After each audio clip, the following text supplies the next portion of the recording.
আসসালামু আলাইকুম। প্রিয় দর্শক, অন্য মঞ্চের আলাপচারিতায় আপনাদের সকলকে আমন্ত্রণ জানাচ্ছি। প্রিয় বন্ধুরা, প্রীতি, সালাম এবং শুভেচ্ছা নেবেন।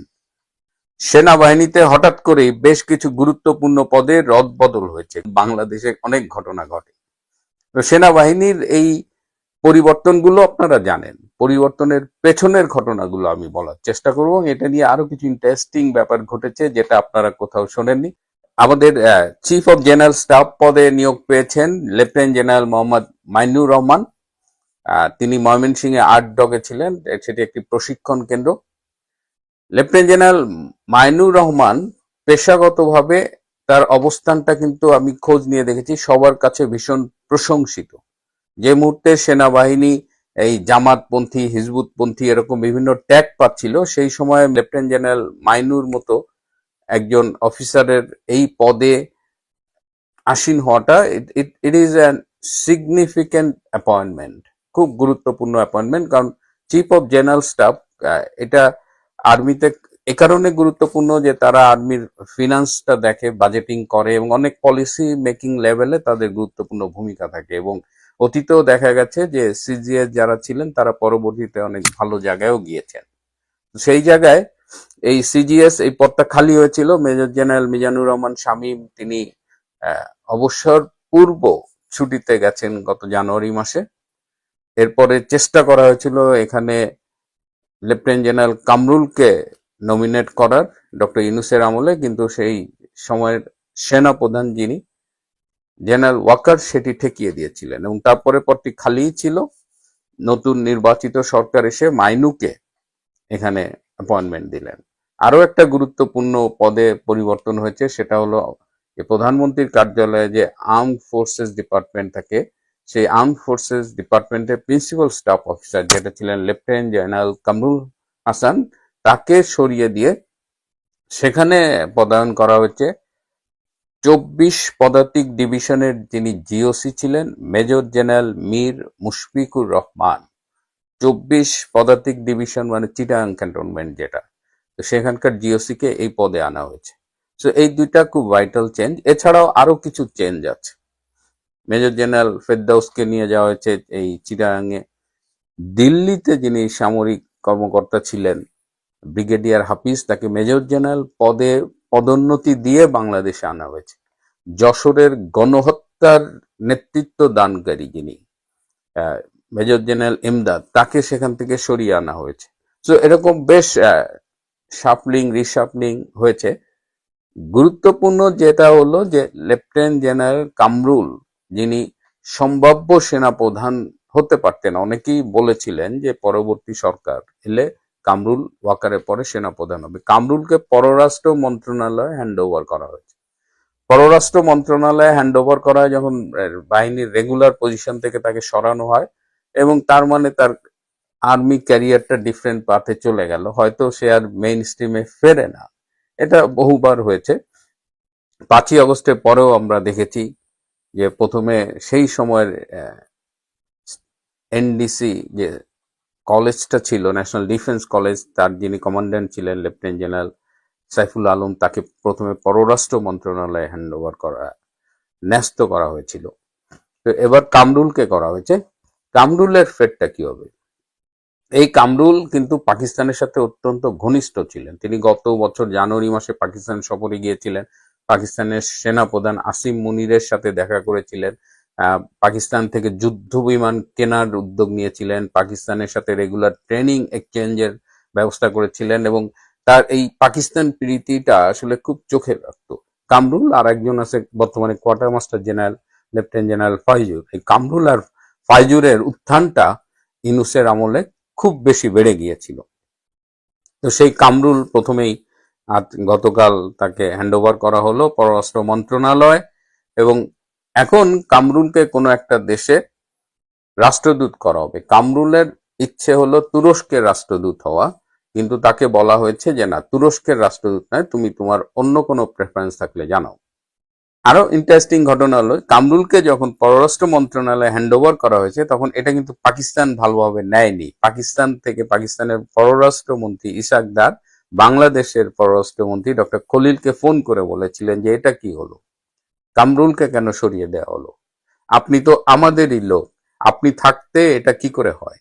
ডক্টর খলিল বলেছে, এখন আমি অন্য পক্ষের লোক, এখন আর আমি আপনাদের লোক নেই। এ কথা শুনে ইশাকদার বেশ মনক্ষুণ্ণ হয়েছেন এবং টোটাল আর্মির এই যে রিশাফলিংটা হয়েছে, নিউ অ্যাপয়েন্টমেন্ট হয়েছে, আপনারা কিন্তু বুঝতে পারছেন যে এখানে একটা প্রতিবেশী দেশের প্রেসক্রিপশন কাজ করেছে।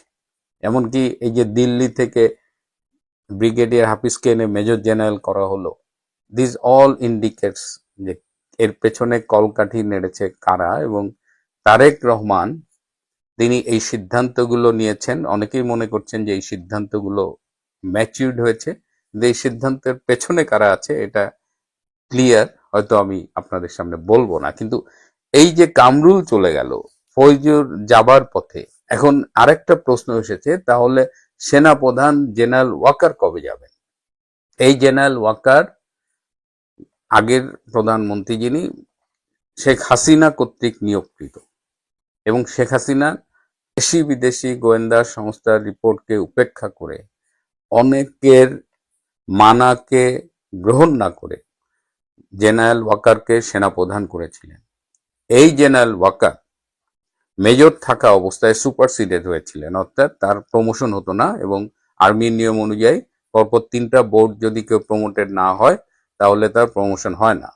তারপরেও দেখা গেল যে 2009 সালে আওয়ামী লীগের সরকার এলে একেবারে মানে দ্রুততম সময়ে তার 6টা প্রমোশন হয়েছে। মেজর থেকে লেফটেন্যান্ট কর্নেল, সেখান থেকে ফুল কর্নেল, সেখান থেকে ব্রিগেডিয়ার, ব্রিগেডিয়ার থেকে মেজর জেনারেল, মেজর জেনারেল থেকে লেফটেন্যান্ট জেনারেল, এবং লেফটেন্যান্ট জেনারেল থেকে জেনারেল। অথচ এই জেনারেল ওয়াকারের সেনাপ্রধান হবার জন্য যে বেসিক যোগ্যতাগুলো লাগে সেই যোগ্যতাগুলো নেই। মেজর থাকা অবস্থায় পিএসসি, ফার্স্ট স্টাফ কলেজ, এইটা করতে হয়, তাহলে সে লেফটেন্যান্ট কর্নেল হয়। লেফটেন্যান্ট কর্নেল থেকে যদি কেউ কর্নেল এবং ব্রিগেডিয়ার হতে চায় তাহলে তাকে আরেকটা ডিগ্রি করতে হয়, সেটা হলো AFWC, armed forces war course. General Waker কিন্তু এই AFWC কোর্সটা করেননি। লেফটেন্যান্ট কর্নেল থেকে কর্নেল হলেন, ব্রিগেডিয়ার হলেন, ব্রিগেডিয়ার থেকে মেজর জেনারেল হতে হলে আপনাকে ন্যাশনাল ডিফেন্স কলেজ NDC বা সমপর্যায়ের কোর্স করতে হয়। জেনারেল ওয়াকার কিন্তু NDCও করেননি। দেখেন, সেই যে পিএসসি কোর্সে মেজর থাকা অবস্থায়, তারপর থেকে তার কিন্তু আর কোনো এই কোর্সগুলো করা হয়নি। তারপরও এই যোগ্যতা এবং 2018 সালের যে রিভাইজ পলিসি, তাতে মেজর জেনারেল হতে গেলে NDC কমপ্লিট করা মাস্ট, বাট তার ক্ষেত্রে এটার ভায়োলেশন হয়েছে। এর বাইরে তিনি এই যে আওয়ামী লীগের 15 বছর তিনি পুরোটা সময় ঢাকায় ছিলেন, এবং ঢাকায় থাকার জন্য তিনি বিভিন্ন পদে ছিলেন। এই যে 46 ব্রিগেডের দায়িত্ব পালন করেছেন, আর্ম ফোর্সেস ডিপার্টমেন্টের PSO ছিলেন, তিনি মিলিটারি সেক্রেটারির দায়িত্ব পালন করেছে 2বার, যেটা আর্মিতে রেয়ার বা কেউ এর আগে হয়তো করেইনি। আওয়ামী লীগ আমলের সব সুবিধা তিনি পেয়েছেন। তিনি সর্বাধিক বিদেশ ভ্রমণ করেছেন। কোনো আর্মি অফিসার এত বিদেশ ভ্রমণ করেনি যেটা জেনারেল ওয়াকার আওয়ামী লীগের আমলে করেছেন। আওয়ামী লীগের সব ফল খেয়ে তিনি যোগ্যতা না থাকা সত্ত্বেও জেনারেল হয়েছেন। এছাড়াও মেডিকেল গ্রাউন্ডেও তিনি জেনারেল হতে পারেন না। তিনি যখন মেজর জেনারেল তখন তার বাইপাস সার্জারি হয়েছিল হার্টে, এবং হার্টের বাইপাস সার্জারি হলে বা ক্যান্সারের মতো গুরুত্বপূর্ণ অসুখ হলে সে মেডিকেলি ডাউনগ্রেডেড হয়ে যায় মেডিকেল ক্যাটাগরিতে, এবং সে তখন আর নেক্সট প্রমোশনের জন্য বিবেচিত হয় না। কিন্তু মেজর জেনারেল পদের থেকে তিনি লেফটেন্যান্ট জেনারেল হয়েছেন, পরে তো জেনারেল হয়েছেন, এবং ফাইনালি সে তার নিয়োগকারী সরকার হাসিনা সরকারের সাথে বেইমানি করেছেন। তিনি সংবিধানে অর্পিত দায়িত্ব পালন না করে তিনি জঙ্গি অভ্যুত্থানে সহায়তা করেছেন, যা একটি শাস্তিযোগ্য অপরাধ। এইরকম একজন অযোগ্য, বেইমান, বিশ্বাসঘাতক সেনা প্রধানকে কি এখনো তার পদে রাখা হবে কি না? সেনাবাহিনীর মধ্যে ইতিমধ্যেই কথা উঠেছে যে সেনাবাহিনীকে অলরেডি অনেক বিতর্কিত করা হয়েছে, সেনাবাহিনীর ইমেজকে ক্ষুণ্ণ করা হয়েছে, এবং সেনাবাহিনীকে সব সরকার ব্যবহার করে, কিন্তু দিনের শেষে সেই সেনা কর্মকর্তাদেরই ফাঁসিয়ে দেওয়া হয়। যেমন ICTতে বর্তমানে অনেক সেনা কর্মকর্তার বিচার চলছে, অথচ সেই সব ঘটনার দায় কিন্তু সামরিক কর্মকর্তাদের প্রধানত নয়। এই অবস্থা থেকে আর্মি উত্তরণ ঘটাতে চায়, আর্মি একটা পেশাজীবী বাহিনী হিসেবে গড়ে তুলতে চায়, এবং স্বভাবতই বিএনপির মধ্যেও একটা বড় রকমের দাবি উঠেছে বলা যায় যে ওয়াকারকে কবে সরানো হবে। এখন জাতি তাকিয়ে আছে সেনাবাহিনীর এই রদবদলের ধারাবাহিকতায় নতুন সেনাপ্রধান কবে আসবে, কবে ওয়াকারের বিদায় হবে এবং বিদায়ের পর তার বিচার হবে কিনা সেটাও একটা বিচার্য বিষয়। 17 ফেব্রুয়ারি সরকার গঠনের পর মাত্র 5 দিনের মাথায় 22 ফেব্রুয়ারি স্বরাষ্ট্র মন্ত্রণালয় থেকে ঘোষণা এসেছে আওয়ামী লীগ আমলে বিরোধী নেতাকর্মীদের বিরুদ্ধে দায়ের করা 1006টি রাজনৈতিক হয়রানিমূলক মামলা প্রত্যাহারের অনুমোদন দিয়েছে নতুন বিএনপি সরকার। বলা হয়েছে এই সিদ্ধান্তটি অনেক দিনের নিপীড়িত রাজনৈতিক কর্মীদের জন্য স্বস্তির বার্তা নিয়ে এসেছে। প্রশ্ন হলো, আইনের শাসন প্রতিষ্ঠার ঘোষণা দেয়া নতুন প্রধানমন্ত্রী তারেক রহমান কি শুধু এক আমলের মামলাগুলো প্রত্যাহার করবেন? যৌক্তিক কোনো অভিযোগ ছাড়া 1.5 বছর ধরে যেসব সাংবাদিক, লেখক ও রাজনীতিবিদ কারাগারে আটক আছেন তাদের জন্য সরকার কি সিদ্ধান্ত নেবে?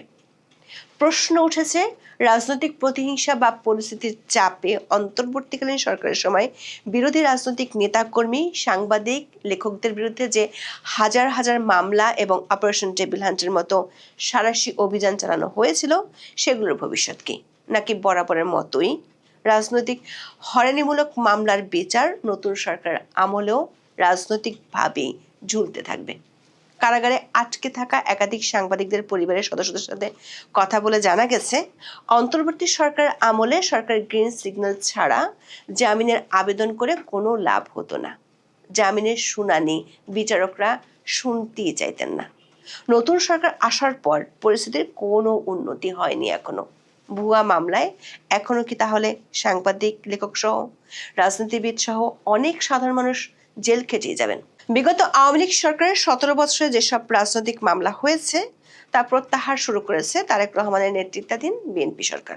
সে সময় বিরোধী দলের নেতাকর্মীদের বিরুদ্ধে দায়ের করা রাজনৈতিক হয়রানিমূলক 1006টি মামলা প্রত্যাহারের অনুমোদন দেওয়ার কথা রোববার স্বরাষ্ট্র মন্ত্রণালয় জানিয়েছে। ত্রয়োদশ সংসদ নির্বাচনে জিতে বিএনপি সরকার গঠনের 5 দিনের মাথায় এসব মামলা প্রত্যাহারের সিদ্ধান্ত জানালো মন্ত্রণালয়। স্বরাষ্ট্রমন্ত্রীকে উদ্ধৃত করে স্বরাষ্ট্র মন্ত্রণালয়ের এক বার্তায় বলা হয়েছে, 17 বছর যাবৎ বিরোধী দলের নেতাকর্মীদের বিরুদ্ধে দায়েরকৃত রাজনৈতিক হয়রানিমূলক 1006টি মামলা প্রত্যাহারের অনুমোদন দেওয়া হয়েছে। স্বরাষ্ট্র মন্ত্রণালয়ের সূত্রে জানা গেছে, এই প্রক্রিয়াটি মূলত 2024 সালের সেপ্টেম্বর মাসে অন্তর্বর্তীকালীন সরকার গঠিত একটি আন্তঃমন্ত্রণালয় কমিটির সুপারিশের ভিত্তিতে কার্যকর হচ্ছে। তৎকালীন আইন উপদেষ্টা আসিফ নজরুলের নেতৃত্বে এই কমিটি 39টি সভার মাধ্যমে প্রায় 23,865টি মামলা প্রত্যাহারের সুপারিশ করেছিল। বর্তমান সরকার সেই সুপারিশের বাস্তবায়ন শুরু করেছে। 2024 সালের 22 সেপ্টেম্বর একটি বিশেষ প্রজ্ঞাপনের মাধ্যমে মামলা প্রত্যাহারের লক্ষ্যে 2টি কমিটি গঠন করা হয়।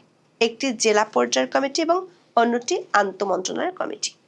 এই কমিটিগুলোর কাজ ছিল 2009 সাল থেকে 2024 সালের 5 আগস্ট পর্যন্ত দায়ের হওয়া রাজনৈতিক উদ্দেশ্য পর্যন্ত মামলাগুলো যাচাই বাছাই করা।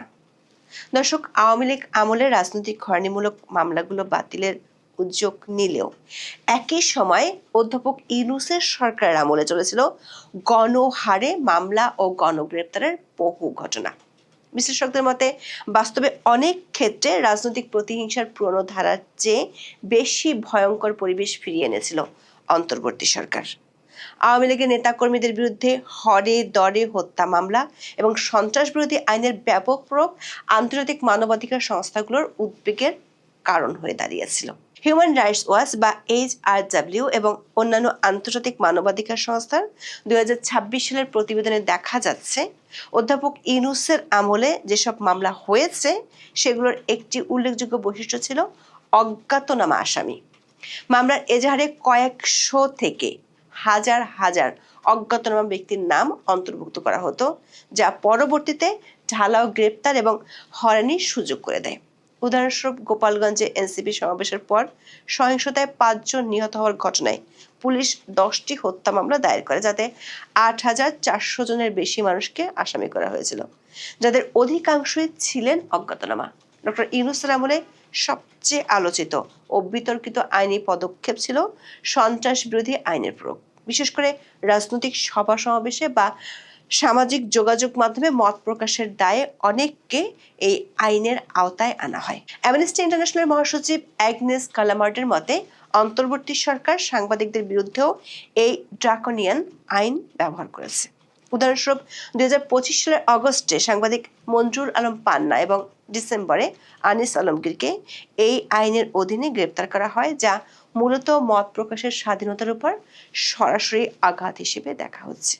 সাংবাদিক পান্না জামিনে মুক্তি পেলেও আনিস আলমগীর এখনো কারাগারে আছেন। দর্শক, এই আইনি কাঠামোর ব্যবহারের সমান্তরালে মাঠ পর্যায়ে পরিচালিত হয়েছিল এক বিশাল ক্র্যাকডাউন, যার নাম দেওয়া হয়েছিল অপারেশন ডেভিল হান্ট। এনসিপি নেতারা রাতের আধারে সাবেক স্বরাষ্ট্র উপদেষ্টা জাহাঙ্গীর আলমের বাসায় যাওয়ার পর 2025 সালের 8 ফেব্রুয়ারি সরকার এই অভিযানের ঘোষণা দিয়েছিল। পুলিশ সদর দপ্তরের তথ্য অনুযায়ী অভিযানের প্রথম 22 দিনেই সারা দেশে 12,500 জনকে গ্রেপ্তার করা হয়েছিল। এই অভিযানের দ্বিতীয় পর্যায় শুরু হয় 2025 সালের ডিসেম্বরে এবং 2026 সালের 25 জানুয়ারি পর্যন্ত এই অভিযানে মোট গ্রেপ্তারের সংখ্যা দাঁড়ায় 22,464 জনে। পুলিশের তথ্য অনুযায়ী গ্রেপ্তারকৃতদের সিংহভাগই আওয়ামী লীগ, যুবলীগ এবং নিষিদ্ধ ঘোষিত ছাত্রলীগের নেতাকর্মী। এই অভিযানের সময় ব্যাপক নির্যাতনের অভিযোগ উঠেছে। অনেক নেতা কর্মীকে গ্রেপ্তারের পর রিমান্ডে নিয়ে শারীরিক নির্যাতনের চিত্র সংবাদ মাধ্যমে উঠে এসেছে। যদিও সরকারিভাবে গণগ্রেপ্তার বা নির্যাতনের বিষয়টি অস্বীকার করা হয়েছিল, কিন্তু বিভিন্ন মানবাধিকার প্রতিবেদন ও স্থানীয় সংবাদে নির্যাতনের করুণ চিত্র উঠে আসে। হিউম্যান রাইটস ওয়াচের মতে রাজনৈতিক প্রতিপক্ষ বিবেচনায় হাজার হাজার মানুষকে বিচারহীন অবস্থায় আটকে রাখা হয় এবং তাদের জামিন নিয়মিতভাবে নাকচ করা হয়। এই তালিকায় কেবল রাজনৈতিক কর্মী ছিলেন না, বরং অভিনেতা, আইনজীবী এবং গায়কও ছিলেন। এমনকি 70 বছর বয়সী বৃদ্ধ সংবাদপত্র বিক্রেতা রায় রঞ্জন পালকেও চুনারঘাট থেকে গ্রেপ্তার করা হয়, যিনি দীর্ঘ 55 বছর ধরে পত্রিকা বিক্রি করে আসছিলেন। অধ্যাপক ইউনূসের 18 মাসের শাসনামলে বিচার বহির্ভূত হত্যাকাণ্ড এবং হেফাজতে মৃত্যুর চিত্রটিও ছিল অত্যন্ত উদ্বেগজনক। মানবাধিকার সংস্থা অধিকার এবং হিউম্যান রাইটস সাপোর্ট সোসাইটির প্রতিবেদন উঠে এসেছিল ডক্টর ইউনূসের আমলের মানবাধিকার পরিস্থিতির ভয়াবহ চিত্র। 2024 সালের আগস্ট থেকে 2025 সালের সেপ্টেম্বর পর্যন্ত অন্তত 40 জন বিচার বহির্ভূত হত্যাকাণ্ডের শিকার হয়েছেন। এর মধ্যে 14 জনকে হেফাজতে থাকাকালীন নির্যাতনের মাধ্যমে হত্যা করা হয়েছে বলে অভিযোগে উল্লেখ করা হয়েছে। সবচেয়ে বেদনাদায়ক ছিল মব জাস্টিস বা গণপিটুনির ঘটনা। গত 17 মাসে 259 জন মানুষ মব ভায়োলেন্সের শিকার হয়ে মারা গেছেন। দর্শক, বিএনপি ক্ষমতায় আসার 5 দিনের মধ্যে যখন নিজ দলের নেতা কর্মীদের বিরুদ্ধে হওয়া রাজনৈতিক হয়রানিমূলক মামলাগুলো প্রত্যাহার করছে, তখন অধ্যাপক ইউনূসের আমল থেকে কারাগারে থাকা সাংবাদিকরা আদৌ কবে মুক্তি পাবেন তার নিশ্চয়তা পাওয়া যাচ্ছে না। অধ্যাপক ইউনূসের শাসনামলে সবচেয়ে বেশি ক্ষতিগ্রস্ত হয়েছে সংবাদপত্রের স্বাধীনতা। শেখ হাসিনা সরকারের পতনের পর আশা করা হয়েছিল যে সাংবাদিকরা মুক্তভাবে কাজ করতে পারবেন, কিন্তু বাস্তবতা ছিল তার ঠিক উল্টো। অধিকার এবং অন্যান্য সংস্থার তথ্য অনুযায়ী এই সময় সাংবাদিকদের উপর 427টি হামলার ঘটনা ঘটেছে এবং 6 জন সাংবাদিক নিহত হয়েছেন। এছাড়া 182 জন সাংবাদিকের বিরুদ্ধে হত্যা মামলা সহ বিভিন্ন ফৌজদারি মামলা দায়ের করা হয়েছে। 2026 সালের ফেব্রুয়ারি পর্যন্ত প্রাপ্ত তথ্য অনুযায়ী বাংলাদেশের শীর্ষস্থানীয় বেশ কয়েকজন সাংবাদিক ও গণমাধ্যম ব্যক্তিত্ব এখনো কারাগারে বন্দী রয়েছেন। তাদের বিরুদ্ধে ঢালাওভাবে হত্যা মামলা দেওয়া হয়েছে, যেগুলোর কোনো সুনির্দিষ্ট প্রমাণ বা ভিত্তি নেই বলে অভিযোগ করেছে কমিটি টু প্রোটেক্ট জার্নালিস্ট বা সিপিজে। যেমন ফারজানা রূপার বিরুদ্ধে অন্তত 9টি হত্যা মামলা রয়েছে। শাকিল আহমেদের বিরুদ্ধে আছে 8টি হত্যা মামলা। অথচ এসব হত্যাকাণ্ডের সময় ঘটনাস্থল থেকে তারা ছিলেন বহু দূরে। অন্তর্বর্তী সরকারের সাবেক তথ্য উপদেষ্টা মাহফুজ আলম এক সাক্ষাৎকারে বলেছিলেন, হত্যা মামলা না দিলে সাংবাদিকদের কারাগারে আটকে রাখা যেত না। প্রখ্যাত লেখক ও সাংবাদিক শাহরিয়ার কবিরকে 2024 সালের সেপ্টেম্বরে গ্রেপ্তার করা হয়। তিনি অত্যন্ত অসুস্থ এবং কারাগারে 2 বার হার্ট অ্যাটাক করেছেন বলে পরিবারের পক্ষ থেকে অভিযোগ করা হয়েছে।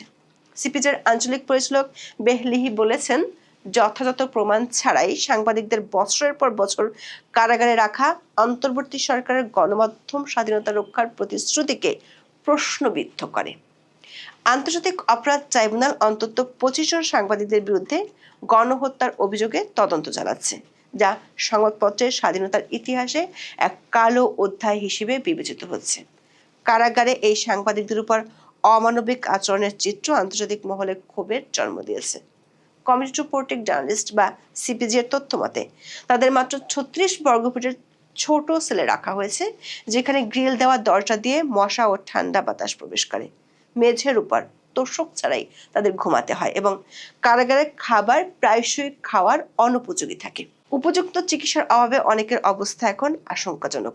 সিপিজে এবং অ্যামনেস্টি স্পষ্ট জানিয়েছে, সাংবাদিকদের বিরুদ্ধে করা অভিযোগগুলো ভিত্তিহীন এবং প্রতিহিংসামূলক। ডক্টর ইউনূস নিজেও স্বীকার করেছিলেন যে হত্যা মামলাগুলো তাড়াহুড়ো করে করা হয়েছে। আদালতের সূত্রগুলো বলছে, স্বরাষ্ট্র ও আইন মন্ত্রণালয়ের নির্দেশ ছাড়া অন্তর্বর্তী সরকারের আমলে কোনো মামলা জামিনের জন্য উঠত না। এখনো সেই অবস্থায় চালু আছে। কারাগারে থাকা সাংবাদিকদের পরিবারের সদস্যদের সাথে কথা বলে জানা গেছে, সরকারের পক্ষ থেকে গ্রিন সিগন্যাল না পেলে জামিনের আবেদন করে কোনো লাভ হবে না, সেটি তারা বুঝে গেছেন। বিশ্লেষকদের মতে, এমন পরিস্থিতিতে বিএনপি সরকার যদি শুধুমাত্র নিজের দলের মামলা প্রত্যাহার করে এবং অন্য দল ও সাংবাদিকদের বিরুদ্ধে হওয়া হয়রানিমূলক মামলাগুলো বহাল রাখে, তবে তা বিচারিক ব্যবস্থায় দ্বিমুখী নীতি হিসেবে গণ্য হবে। শুধুমাত্র রাজনৈতিক বিরোধীদের নয়, বরং অন্তর্বর্তীকালীন সময় যারা অন্যায়ভাবে প্রতিহিংসার শিকার হয়েছেন তাদেরও ন্যায় বিচার নিশ্চিত করা জরুরি। আইন বিশেষজ্ঞরা মনে করেন, অন্তর্বর্তীকালীন সময় হওয়ার সকল হত্যা মামলার সত্যতা যাচাইয়ের জন্য একটি স্বাধীন জুডিশিয়াল কমিশন গঠন করা যেতে পারে। যেসব সাংবাদিকদের বিরুদ্ধে প্রত্যক্ষ কোনো প্রমাণ নেই, তাদের অবিলম্বে জামিন বা মামলা প্রত্যাহার করে মুক্তির ব্যবস্থা করা উচিত। বাংলাদেশের নতুন প্রধানমন্ত্রী তারেক রহমান বলেছেন, তিনি আইনের শাসন প্রতিষ্ঠা করতে চান। প্রশ্ন হলো, গত 17 মাস ধরে যারা মব সন্ত্রাস চালিয়েছে তাদের আইনের আওতার বাইরে রেখে অপারেশন ডেভিল হান্টে যারা মানবাধিকার লঙ্ঘনের সাথে জড়িত ছিল তাদের চিহ্নিত করে আইনি প্রক্রিয়া আনা ছাড়া কি আইনের শাসন প্রতিষ্ঠা করা সম্ভব? দেখলেই চিনতে পারি আল্লাহু লেখাটা আরবিতে, কিন্তু আল্লাহর ওপরে তারা পাল্লা ঝুলিয়ে দিয়েছে তাদের মার্কা। এই যে নষ্ট চরিত্র। হ্যাঁ, আমি যদি আজকে আল্লাহ লেখার উপরে নৌকা অথবা ধানের শীষ দিতাম অথবা লাঙ্গল দিতাম, তো কি হতো? সঙ্গে সঙ্গে ধর্মানুভূতিতে আঘাতের জন্য এই দল নিষিদ্ধ হয়ে যেত, এই মানুষ নিষিদ্ধ হয়ে যেত, চান্স পেলে পিটিয়ে মেরে আগুনে পুড়িয়ে মেরে ফেলা হতো, তাই না? কারণ আমরা আল্লাহর উপরে ভোটের মার্কা দিয়ে ফেলেছি। কিন্তু যখন জামাত এটা করছে তখন কেউ কিছু বলছে না। কেন বলছে না? কারণ জামাত ইসলাম, এর পরের অংশ হচ্ছে ইসলাম। তারপরে উনি বলেছেন, ওনার দলের অন্যান্য ইয়েরা বলেছে যে গ্রামে গঞ্জে গিয়ে মানুষকে বুঝিয়েছে, গ্রামের অল্প শিক্ষিতা বা অশিক্ষিতা নারীদেরকে বুঝিয়েছে যে জামাতে ইসলামকে ভোট দিলে তোমার বেহেশত কনফার্ম, তুমি বেহেশতে যেতে পারবে। এরকমও বলেছে যে কবরে যখন মুনকির নকির এসে তোমাকে প্রশ্ন করবেন, প্রথম প্রশ্ন করবেন যে তুমি কোন দলে ভোট দিয়েছো, তারপরে জিজ্ঞেস করবেন তোমার রবকে। ইলেকশনে ভোট দিক আর না দিক, ক্ষমতায় আমাদের যেতে হবে। এখন এই ইলেকশনে রিগার্ডলেস অফ মুক্তিযুদ্ধের পক্ষ, আওয়ামী লীগ, এগুলোকে বাদ রেখে ইলেকশন হয়েছে। তারপরেও এই পিজার 3 ভাগের 1 ভাগ নিয়ে যদি আমি খুশি হই আসাদ নূর, তারপরে আমাকে বলতে হবে পিজার 3 ভাগ নাই, শুধু 1 ভাগ আছে। ঠিক আছে, ফাইন, 3 ভাগের 1 ভাগ, 2 ভাগ নেই। তারপরেও যদি আমি খুশি হই, ঠিক আছে, একটা ইলেকশন হয়েছে, মব থেমেছে, বিএনপি বহু বছর পরে মন্ত্রিসভা গঠন করেছেন, everything it sounds very positive. Okay, let's take it positive. তুমি সারা রাত আমাকে বেসবলের ব্যাট দিয়ে মেরে থ্যাতলা করে দিয়েছো, এইবার সকালবেলা তুমি আমাকে মধু দিয়ে স্পাইস টি বানিয়ে এনে দিলে, এটা খান কাজী ভাই, আপনার ভালো লাগবে। এখন কি আমি তোমার প্রতি মুগ্ধ হব? তুমি তো সারা রাত আমাকে পিটিয়েছো। গত 1.5 বছর কি রকম ধ্বংসযজ্ঞ চলেছে, আমার সেই লিস্ট আমি পড়ে শোনাবো আজকে। তো এক্সকিউজ মি, তো যে জিনিসটা আমি বলতে চাচ্ছিলাম যে জামাত কি করে জিতলো। জামাত কিন্তু জিতেছে, হ্যাঁ, এখানে শুধু বিএনপি জিতেছে, জামাত বিরোধী পক্ষ তা নয়, জামাতও জিতেছে। কারণ বিরোধী দল হিসেবে 68টা সিট পেয়েছে তারা। বিরোধী দল হিসেবে নিজেদেরকে প্রতিষ্ঠিত করার লিগ্যাল একটা মানে ওরা ম্যান্ডেট ওরা পেয়ে গেছে। এই ইলেকশনকে যদি আমরা মেনে নেই তাহলে ওরা কিন্তু লিগ্যালি বিরোধী দল। এই শক্তিটা তো ওদের কোনোদিনও ছিল না। 6টা 7টা ম্যাক্সিমাম কয়টা পেয়েছিল, কোনো একবার বোধহয় পেয়েছিল, এইবারে ওরা 68টা পেয়েছে। তার মানে ওরা এখন কিভাবে পেয়েছে আমরা তো একটু আগে দেখলাম, জনগণ ভোট দেউক আর না দেউক আমাদেরকে ইলেকশনে জিততে হবেই, তাই না? তো ওরা ইলেকশনে জিতেছে, কিন্তু জনগণের ভোট ছাড়াই জিতেছে। ওরা ভোট কেন্দ্রের টাকা দিয়ে কেনার চেষ্টা করেছে, বোরখা পরা মানুষ পাঠিয়েছে, এরা মেয়ে না ছেলে নোবডি নোজ, এরা এসে ভোট দিয়েছে। হ্যাঁ, এদের বোরখা, এদের মুখ উন্মোচন করে কেউ পরীক্ষা করে নাই এরা ওই ব্যক্তি কিনা। এরা বিভিন্ন জায়গায় ধরা পড়েছে, এমনকি বিএনপি ক্যাডারদের হাতে মার খেয়েছে, আমি ভিডিওতে দেখেছি। হ্যাঁ, তো এই যে ক্যারিকেচার ইলেকশন, এটার মধ্যে কিন্তু সবচেয়ে বেশি লাভবান হয়েছে বিএনপি। এই যে বেঈমান, মানে বিএনপি আপনার সরি জামাত, বিএনপি তো জিতেছে সরকার। বিএনপি কি প্রথম সরকার করছে? ওরা তো আগেও করেছে, ওরা তো নির্বাচনে জিতে এসে আগেও করেছে। ওদের একমাত্র নালিশ ছিল গত 15 বছর তত্ত্বাবধায়ক সরকারের আন্ডার ইলেকশন হয়নি বলে ওরা ইলেকশনে অংশগ্রহণ করেনি। কিন্তু আজকে আমার কাছে মনে হচ্ছে বিএনপি যদি গত 15 বছরে ইলেকশনে অংশ নিত, তাহলে এই হুজ্জত করে শেখ হাসিনাকে বিতাড়ন করে গোটা দেশের সম্পদ ধ্বংস করে তাদেরকে ক্ষমতায় আসতে হতো না। তারা এমনিতেই আসতে পারত, এমনিতেই তারা ক্ষমতা পেত। কিন্তু পেত না কারা? সেটা হচ্ছে গিয়ে জামাত। জামাত কখনোই দেশের অথবা জনগণের মঙ্গল চায়নি। ওদের একটাই ম্যান্ডেট, ওরা ক্ষমতায় গেলে ইসলাম প্রতিষ্ঠিত হবে। ইসলাম ধর্ম কিন্তু গত 1500 বছর ধরে বিস্তৃত হয়েছে গোটা পৃথিবীতে। একটা সময় ইসলামিক ওয়ার্ল্ড বলতে সেই ভারত থেকে শুরু করে আফগানিস্তান, ইরান, এই যে ফার্টাইল ক্রিসেন্ট, আফ্রিকার নর্থ আফ্রিকা, সৌদি আরব তো বটেই, এমনকি ইউরোপ পর্যন্ত বিস্তৃত ছিল। হ্যাঁ, তখন যুদ্ধ করে জয় করেছে, দ্যাট ওয়াজ দ্য নর্ম।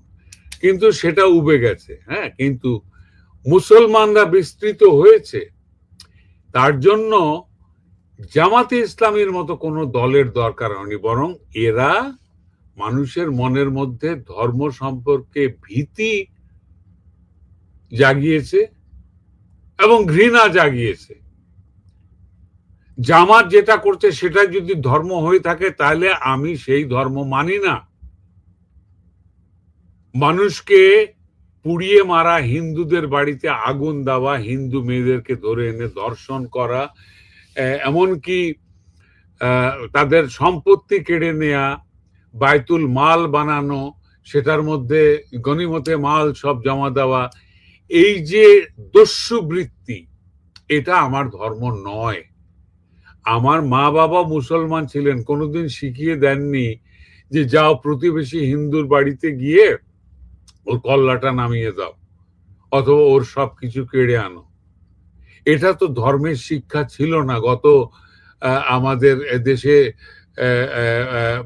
মুসলমান শাসন ছিল গোটা ভারতে 500 বছর পর্যন্ত।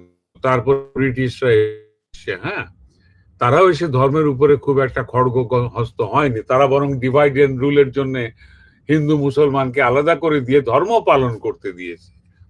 ধর্ম বাদ দিয়ে যদি সত্যি বিজ্ঞান মনস্ক হতো মানুষ, যদি সত্যিকারের শিক্ষিত হতো, টেকনোলজিক্যালি যদি উন্নতি করতে পারত, আজকে গোটা পৃথিবীতে বিশাল জনসংখ্যা 8/1 মানুষ শিক্ষিত হতে পারত।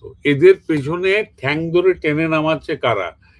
জামাত, তালেবান, হিজবুত তাহরির, হরকাতুল জিহাদ, লস্করি, এইসব বজ্জাত টেরোরিস্ট গ্রুপ, টেরোরিস্ট, সন্ত্রাসী। তুমি ধর্ম সম্পর্কে এই যে বাংলাদেশে কমপক্ষে 100 থেকে 150 ঘটনা ঘটেছে, ধর্মীয় অনুভূতিতে আঘাত দিয়েছে, প্রফেটকে গালি দিয়েছে, কোরআন শরীফের পাতা ছিঁড়ে ফেলেছে, পুড়িয়ে দিয়েছে, এই সব অপরাধে মানুষকে চরম শাস্তি দেয়া হয়েছে। যেমন দীপু দাসের কথাই ধরি, একটা লেটেস্ট একটা এক্সাম্পল। সে কিছু বলেনি, কোনো প্রমাণ পাওয়া যায়নি, কথাটা কেউ একজন ছড়িয়ে দিয়েছে যাতে দীপু দাসকে চাকরিচ্যুত করা যায়। কিন্তু things went out of hand, out of control.